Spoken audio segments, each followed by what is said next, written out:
Ganito po ang sirang thermostat, stock up open. Malalaman mo po ang multi-cab mo na stock up open na po ang thermostat nyo. Kasi pag tumatakbo kayo, hindi po umaabot ng optimal temp, nasa 47 degrees Celsius at saka 55 degrees Celsius lang po siya. Pag nakahinto naman po kayo, tumataas po siya hanggang 54 kasi po hindi po umabot ng optimal temp kasi po stock up open na po ang iyong thermostat.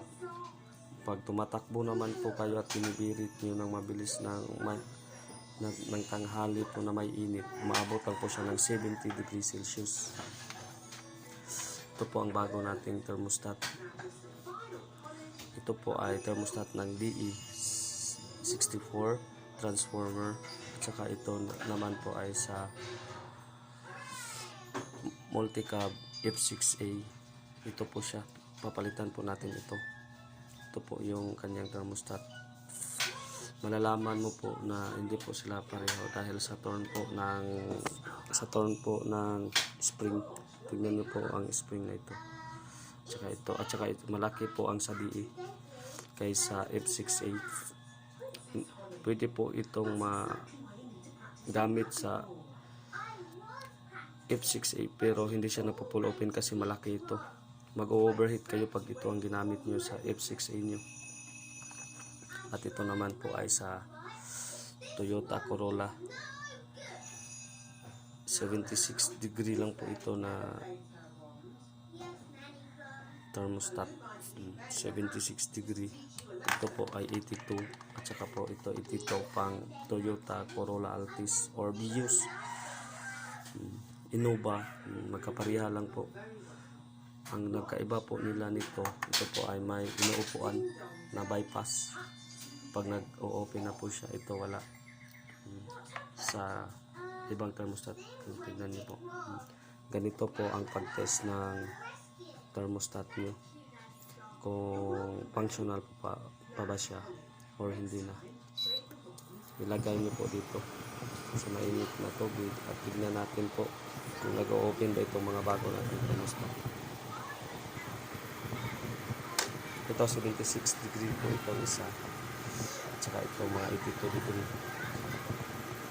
Multi-cab F6A at saka multi-cab DA64. Ito po ang transformer. Ito po ang kanyang thermostat ng transformer at ito sa Toyota Corolla.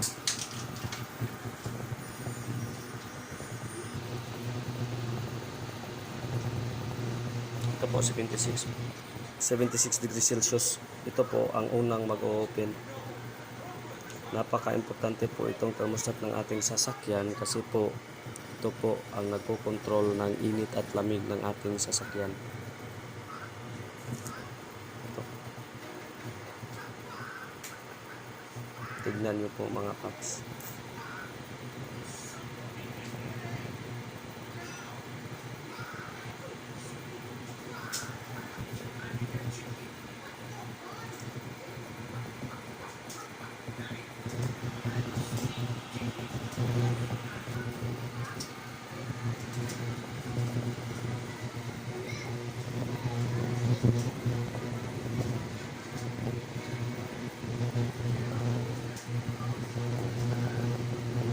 Yan yung mga paps, nag-open na siya, nagsisimula na siya, mas una siya na-open na kaysa dito, hindi pa nag-open.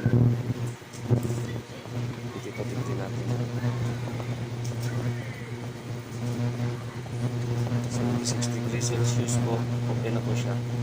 Diyan na po siya nag-open pero hindi po nag-open na po siya. Yan yung mga paps, ganito po ang pag-test ng thermostat.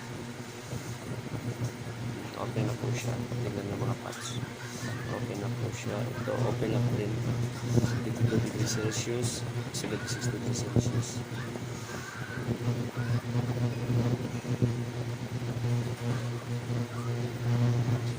Nilagay po natin ito sa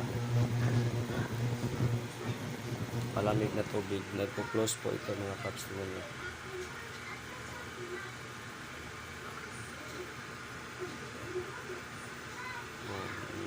Close na po siya. Close siya, nakita niyo mga paps.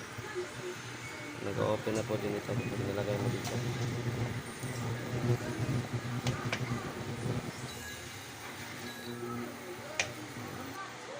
Nag-open siya. Ito din mga paps. Ito po ang ilalagay natin. Nagpo-close din po ito.